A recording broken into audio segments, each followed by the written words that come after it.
Hi everyone, this is Ramya Hemant. Welcome back to our channel. So already thumbnail చూస్తుంటారు. So మీ అందరికీ తెలుసుంటుంది ఇప్పుడు నేను ఏం చేస్తున్నాను ఏంటి అనేది. సో ఒక చిన్న ఎక్స్పెరిమెంట్ చేద్దాం అనుకుంటున్నాను. సో ఎప్పటి నుంచో చూస్తున్నాను, లైక్ ఫ్యూ ఇయర్స్ నుంచి చూస్తున్నాను ఏదైనా డెకరేటివ్ ఐటమ్ లాంటిది ఒక చిన్న క్రాఫ్ట్ వర్క్ చేద్దామని చెప్పేసి. సో ఇప్పుడు నేను ఎందుకు ఒక ఇంట్రెస్ట్ కలిగిందనమాట చేద్దాము అండ్ మీకు షేర్ చేసి చూపిద్దామని అనుకుంటున్నాను. ఇవి పిస్తా షెల్స్. సో ఈ షెల్స్ అన్నిటిని నేను ఇప్పుడు ఒక డెకరేటివ్ ఐటమ్ లాగా ఒక చిన్న క్రాఫ్ట్ వర్క్ చేద్దాం అనుకుంటున్నాను అనమాట. సో ఇవి నార్మల్గా తినేసిన తర్వాత ఈ షెల్స్ అనేది మనం పడేస్తాం కదా. సో ఇప్పుడు నేను పడేయకుండా వీటితోనే నేను ఒక చిన్న ఫ్లవర్ డెకరేషన్ లాగా చేద్దాం అనుకుంటున్నాను. సో ఒకవేళ మీకు కూడా నచ్చి మీకు కూడా యూజ్ అవుతుంది అనుకుంటే సో మీరు కూడా ఫాలో అవ్వచ్చు. సో ఏం లేదు, చాలా సింపుల్గా అనిపించింది చేద్దాం అనుకున్నాను, బట్ ఎప్పుడు నాకు ఇప్పటివరకు కుదరలేదు. అండ్ ఇప్పుడు ఇంకా చేద్దామని ఇంట్రెస్ట్తోని దీనికి సంబంధించిన ఐటమ్స్ అనేవి నేను తీసుకొచ్చాను అనమాట. సో అవి ఏంటో ఫస్ట్ అయితే మనం వీడియోలో చూపించే ముందర మనం నీట్గా చేయాలి కాబట్టి ఫస్ట్ ప్రాక్టీస్ చేయాలి. సో వస్తుందా రాదా అనేది నాకు కూడా ఐడియా లేదు కదా. సో నేను నైట్ అయితే చేస్తే నాకు ఇలా ఫ్లవర్స్ వచ్చాయి. అంటే నేనైతే ఏదైతే చూసానో ఆ ఫ్లవర్స్ అయితే ఇక్కడ మీకు కనిపిస్తున్నాయి కదా, ఇలా ఫ్లవర్స్ వచ్చాయన్నమాట. నేను ఒక 2 ఫ్లవర్స్ చేశాను. అండ్ ఇప్పుడు ఈ ఫ్లవర్స్ ఎలా చేయాలో నేను చూపిస్తాను. సో చాలా సింపుల్గా ఉంది, ఏమంత కష్టంగా కూడా లేదు.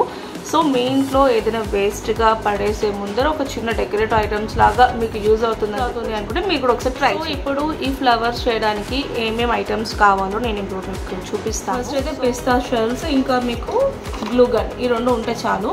సో పిస్తా ఏవైతే షెల్స్ ఉన్నాయో వాటిలో గ్లూ వేసుకుని వన్ బై వన్ మీరు తయారు చేసుకుంటూ రావాలన్నమాట.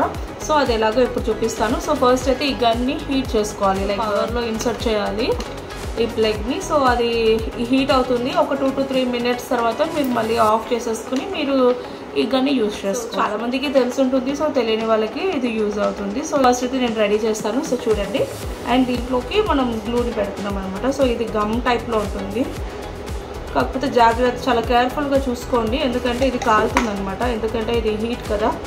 సో ఇలాగా లైట్గా మీరు తయారు చేసుకుంటూ వన్ బై వన్ రావాలి.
ఫైనల్గా అయితే నేను చేసిన క్రాఫ్ట్ వర్క్ అయితే రెడీ అయిపోయింది. సో చూడండి. అండ్ యాక్చువల్లీ ఇవన్నీ వచ్చేసి పిస్తా షెల్స్. సో వాటిని నేను ఫ్లవర్స్ లాగా డెకరేట్ చేసి కలర్స్ వేసాను. అండ్ యాక్చువల్లీ ఇది వచ్చేసి నార్మల్గా బాక్సెస్ వస్తాయి కదా, సో కార్డ్బోర్డ్ బాక్సెస్ని నేను ఇలా ఒక చిన్న ఫ్రేమ్ లాగా రెడీ చేసి యాక్చువల్గా వీటికి నేను షీట్ వేద్దాం అనుకున్నాను, కలర్ పేపర్. బట్ అది నాకు ఫెవికాల్తో అసలు స్టిక్ అవ్వట్లేదు.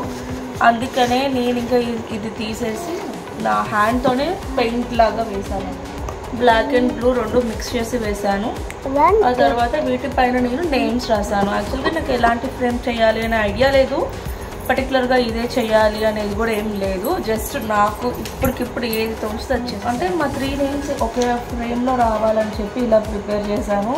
అండ్ అప్పటికప్పుడు ఏదో ఫ్లవర్స్ ఒక్కటే కాకుండా నేమ్స్ వస్తే బాగుంటుంది, ఒక చిన్న ఫ్రేమ్ లాగా ఉంటే బాగుంటుందని చెప్పేసి హేమంత్, రమ్య, ఉపాసన, సో ఈ 3 నేమ్స్తోని ఇలా ఫ్లవర్స్తో డెకరేట్ చేశాను. సో మీకు ఎలా అనిపిస్తుంది అనేది నాకు కామెంట్ సెక్షన్లో మెన్షన్ చేయండి. అండ్ ఇవి వచ్చేసి ఇయర్ బడ్స్ అనమాట. సో ఈ ఒక్క ఫ్లవర్స్ ఒకటే ఉంటే బాగుంటుందా లేదా అనిపించి ఇలా ఇయర్ బడ్స్ కూడా నేను వాటికి ఇయర్ బడ్స్కి కలర్స్ డిప్ చేశాను అనమాట. So green, red and blue కలర్స్ని డిప్ చేసి సో కొంచెం సేపు డ్రై చేసిన తర్వాత మళ్ళీ ఇది ప్రిపేర్ చేస్తాను. మీకు కనుక నా క్రాఫ్ట్ వర్క్ నచ్చింది, ఎలా అనిపించింది అన్నట్లయితే సో ప్లీజ్ కింద కామెంట్ చేయండి అండ్ లైక్ చేసి షేర్ చేయండి. అండ్ మీకు ఒక ఇంట్రెస్ట్ ఉంటే మీరు కూడా ట్రై చేయండి. ఎప్పుడు పనులు, వర్క్ ఇవే కాకుండా కొంచెం మనకి నచ్చినట్టుగా కొంచెం మన స్పేస్ని కూడా క్రియేట్ చేసుకోవాలన్నమాట. సో అప్పుడే మన టాలెంట్ని బయట పెడతాం మనం. సో అలా అనిపించి నేను ఈరోజు ఇలా క్రాఫ్ట్ వర్క్ చేశాను. ఈ వీడియో కనుక మీకు నచ్చినట్లయితే సో ప్లీజ్ లైక్ చేయండి, షేర్ చేయండి. సో నెక్స్ట్ మళ్ళీ మనం మంచి వీడియోలో కలుసుకుందాం.